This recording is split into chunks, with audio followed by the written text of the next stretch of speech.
Jesus orava constantemente, ele falava com o Pai, ele tinha tempo de oração, ele se retirava, ele ficava a sós com Deus, e naquele tempo de oração, ele orava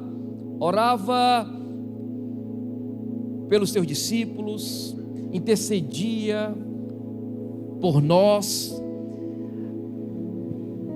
João 17 é um dos textos mais lindos, porque nós pegamos ali Jesus intercedendo pelos seus discípulos.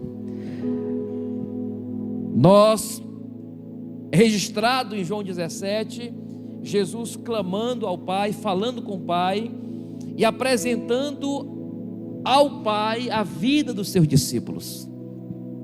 E às vezes nós achamos que não devemos apresentar e orar a vida daqueles que Deus tem nos confiado. Orar pelos nossos discípulos, pela nossa célula, orar pelos nossos filhos, os pais, quem é pai aqui, quem é mãe. Às vezes você acha que não precisa orar pelos teus filhos e apresentá-lo diante do Senhor, e dizer: Senhor, cuida, guarda, Senhor, muda o coração, transforma. Queridos, muitos de nós, pecado, fazendo, tudo que Deus reprova. Um pai e uma mãe que, ao conhecerem Jesus, foram transformados e que decidiram lutar, pelejar, travar uma batalha contra o inferno pela vida dos seus filhos. A minha mãe diz: meu filho, o que mais me doía no coração era saber a verdade, era ter conhecido a Bíblia, porque eu conhecia a palavra. Deus tirou a venda dos meus olhos e eu passei a entender a palavra, me converti ao Senhor Jesus. E o que mais me doía era saber que eu estava com salvação garantida, porque tinha recebido Jesus, e os meus filhos estavam perdidos. Eu não aceitei isso. E às vezes você, pai, mãe, acha que não deve orar pelos filhos. Eu sou fruto de uma oração de um pai e de uma mãe insistente, que não desistiram de mim, que oraram 1 ano, 2 anos, 3 anos, 4 anos e meio, e aí eu me rendi ao Senhor Jesus. Jesus orava constantemente, orava pelos seus discípulos. João capítulo 17, ele ora pelos seus discípulos: Pai, que eles sejam um. E por que Jesus teve que orar tanto pela unidade da sua equipe? Não é verdade? Você percebe? Pai, que eles sejam um, como eu e tu somos um. Pai, que eles sejam um, para que o mundo creia que tu me enviaste e que os tenha amado como tem me amado. Pai, que eles sejam um. E Jesus ora incisivamente pela unidade da sua equipe de 12, dos seus discípulos. E por que Jesus ora? Porque os homens não tinham muita unidade, não. Eles queriam ser um melhor que o outro. Eles iam discutindo no caminho quem era o maior entre eles. E a mãe dos filhos de Zebedeu chegou para Jesus e disse: Senhor Jesus, eu quero fazer um pedido. Eu quero que os meus filhos sejam os melhores. Eu quero que um sente ao teu lado direito ou ao teu lado esquerdo. Eu quero que eles sejam, maiores que os demais. Havia essa disputa entre os discípulos de Jesus, porque até então eles não tinham compreendido que o reino de Jesus não era dessa terra. Eles andavam pela Galileia e eles ouviam os burburins. E o que eles ouviam na Galileia? Que queriam o quê? Levantar, conclamar Jesus como rei deles. Então eles pensavam: se Jesus vai ser rei, nós seremos pessoas importantes nesse reinado aqui. Até que um dia Jesus se levantou e disse assim: importa que eu vá para Jerusalém. É necessário que eu vá para Jerusalém. Lá eu vou ser preso, e lá eu vou ser humilhado, e lá eu vou ser morto. Pedro olhou e disse: o que, Senhor? Como é que é? Eu estou sonhando em ser um dos ministros do teu reino. Como é que é isso? O Senhor vai morrer? De maneira alguma. Tem piedade de ti mesmo, tem compaixão de ti mesmo. De maneira alguma isso pode acontecer com o Senhor. Jesus falou assim: para trás de mim, Satanás, porque não cogita as coisas do alto. Então você não entende as coisas do alto. Então Jesus teve que orar por esses homens, para que eles fossem unidos. Aí Jesus ora por nós: Senhor, eu oro por aqueles que hão de crer. Você é importante. Jesus orou por você. Então Jesus era um homem de oração, orava pelos seus discípulos, orava pelos necessitados, orava pelos enfermos, orava, expulsava os demônios dos cativos, orava e ressuscitava mortos. Jesus era um homem de oração. Mas nesse texto Jesus não quis orar. Ele não quis orar, porque ele está se aproximando da cruz. A cruz está à espreita, já está próxima.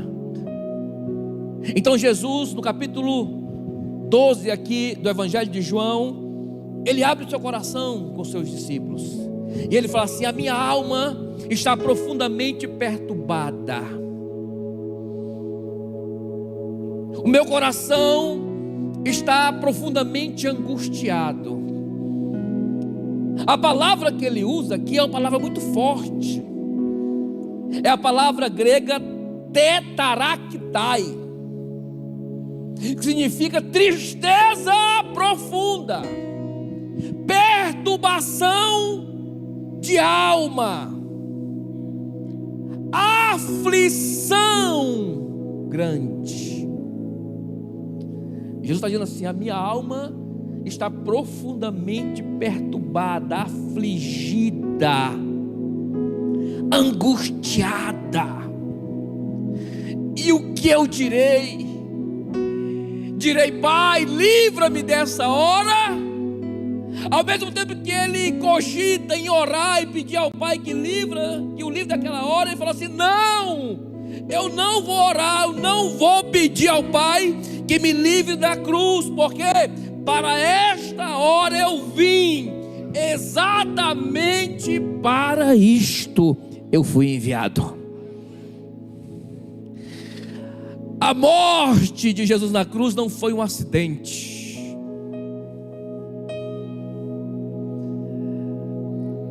Muitos pensam que a morte de Jesus na cruz foi um acidente, foi um acaso.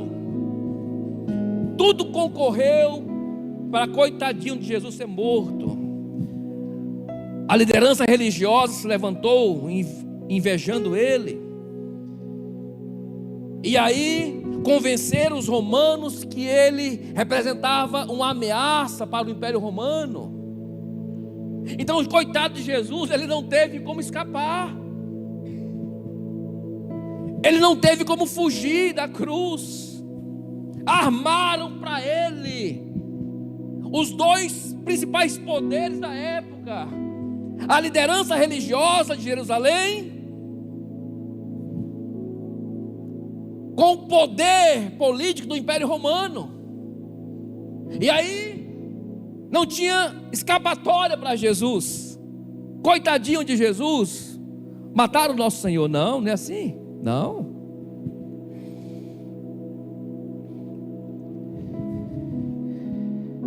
Em João,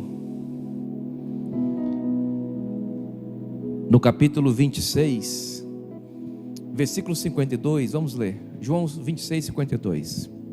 Olha o que o texto bíblico diz. João 26, 52.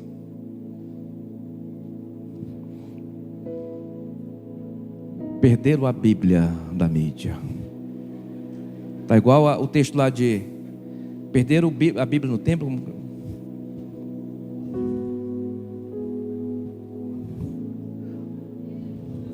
Eu falei o quê? Falei João? Ah, não, eu que errei. É Mateus 26. Eu falei João 26, foi? Não existe João 26. Não é verdade? Porque João só tem quantos capítulos, Alex? Ah, foi ideia do cola para ti, tu se livrou.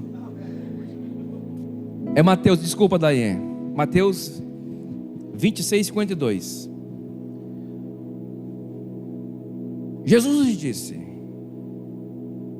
não, nesse texto não, que eu quero, é João 10:18 mesmo, é João mesmo que eu quero. Pronto. O que é que Jesus diz? Ninguém tira o quê? De mim. O que ele está falando? Da vida dele. A minha vida ninguém a tira de mim, mas eu a dou. Põe o versículo 17, põe o versículo anterior, por favor. Por isso o Pai me ama.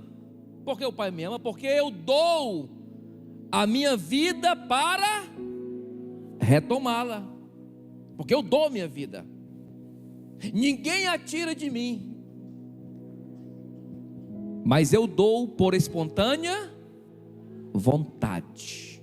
Aí o que ele diz? Sabe o que ele diz? Ele diz assim, ó, tenho poder para dá-la, porque para dar tem que poder.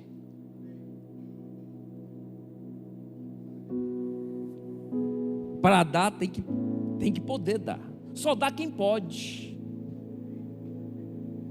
Só dá algo, só entrega quem tem poder para isso. Por isso tem muita gente que não dá, sabe, que é avarento, que sabe que não abençoa ninguém, porque não tem poder para isso, que é fraco.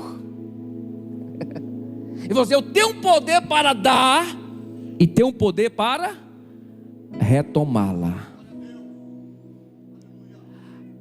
A morte de Jesus não foi um acidente, não é que tiraram a vida de Jesus, ele dá, ele entrega por mim e por você.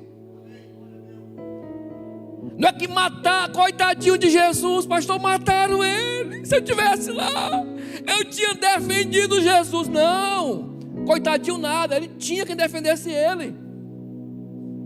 E Pedro tentou. Agora é Mateus 26. E Pedro tentou, Mateus 26, 52. Então lhe disse Jesus, guarde a espada, Pedro. Guarde a espada, pois todos que empunham a espada morrerão pela espada. Por que ele falou isso? Porque Pedro, na hora que vieram prender Jesus para matá-lo, Pedro sacou a espada e quis degolar a cabeça de um dos soldados, quis arrancar a cabeça mesmo. O cara fez assim, se esquivou, pegou na orelha, arrancou a orelha. Não, ninguém mira na orelha. Eu vou arrancar a orelha desse cara aqui. Não, ele deu para arrancar a cabeça do cabra. Foi.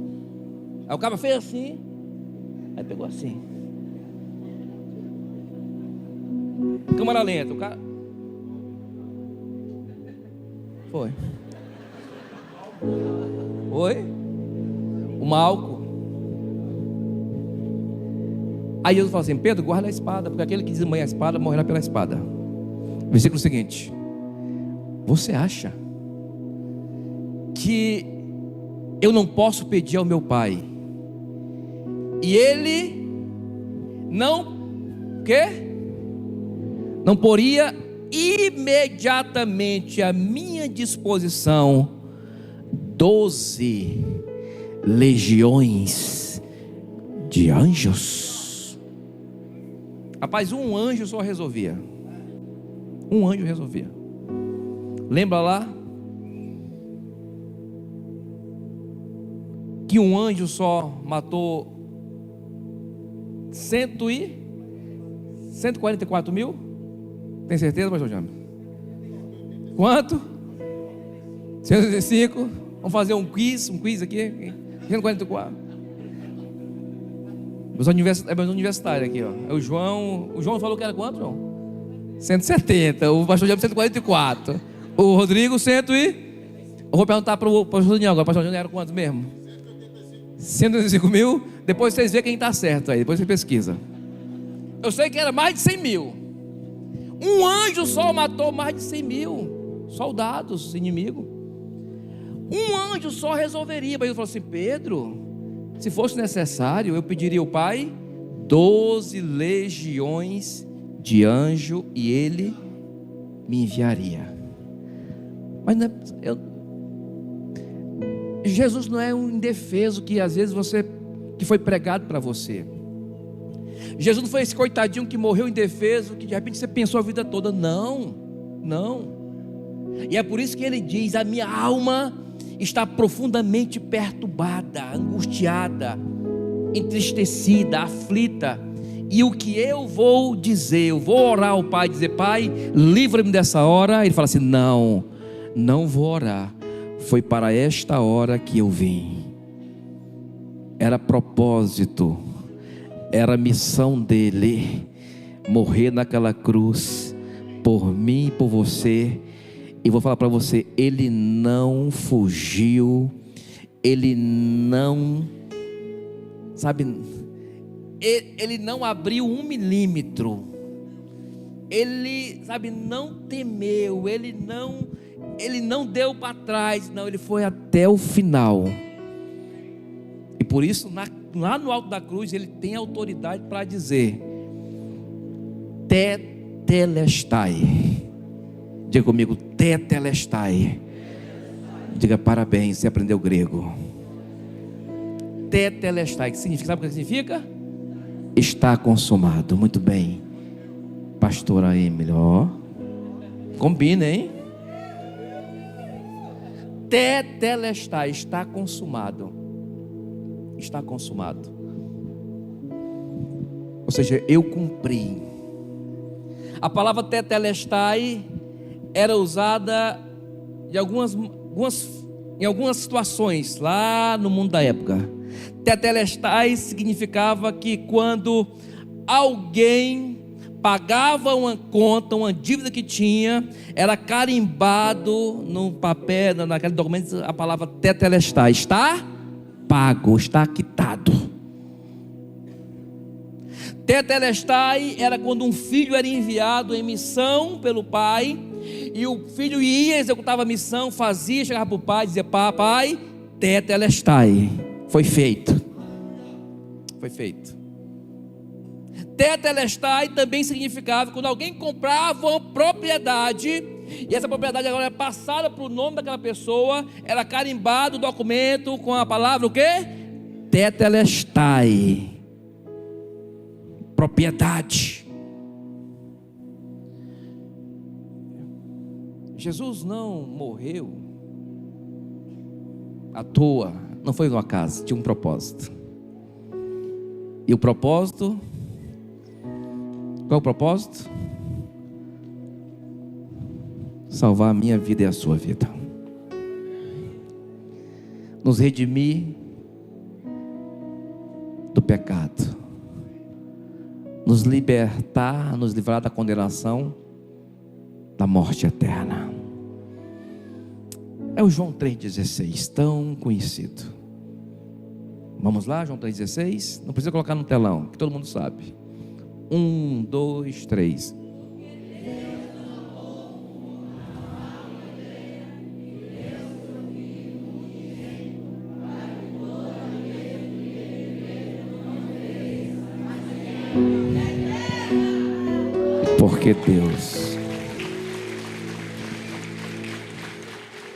Porque Deus amou o mundo de tal maneira que deu seu único filho, para que todo aquele que nele crê não pereça, mas tenha a vida eterna. O versículo 17 fala assim: porque Deus enviou seu filho ao mundo, não para condenar o mundo, mas para que o mundo seja salvo por ele. O 18 fala: quem crê nele não será condenado, mas quem não crê já está condenado, porquanto não creu no Filho unigênito de Deus. Fica de pé no seu lugar.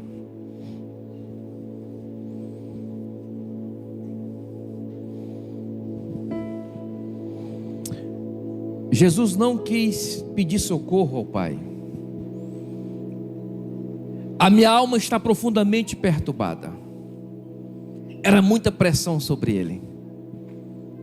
Um dia alguém falou assim para mim: pastor, É muita pressão, é muita pressão.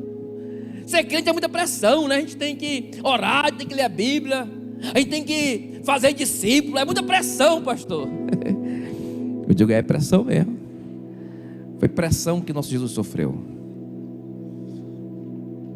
Foi pressão. Era muita pressão sobre ele.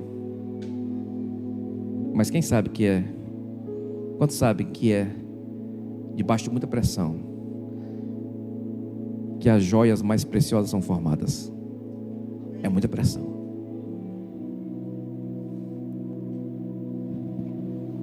Jesus, ele sofreu pressão. E ele disse: o que direi? Direi ao Pai: Pai, livra-me dessa hora? E ele diz: não, para esta hora eu vim. Foi para salvar a Maria, o Gilberto, o Antônio. Foi para salvar o Alex, o Gustavo, o Alan, o Daniel. Foi para salvar. Feche seus olhos. Feche seus olhos. E que nessa hora você faça uma oração de gratidão ao Senhor. E diga: Senhor Jesus, obrigado, porque o Senhor não desistiu. Obrigado porque o Senhor não orou, não pediu ao Pai para te livrar daquela hora.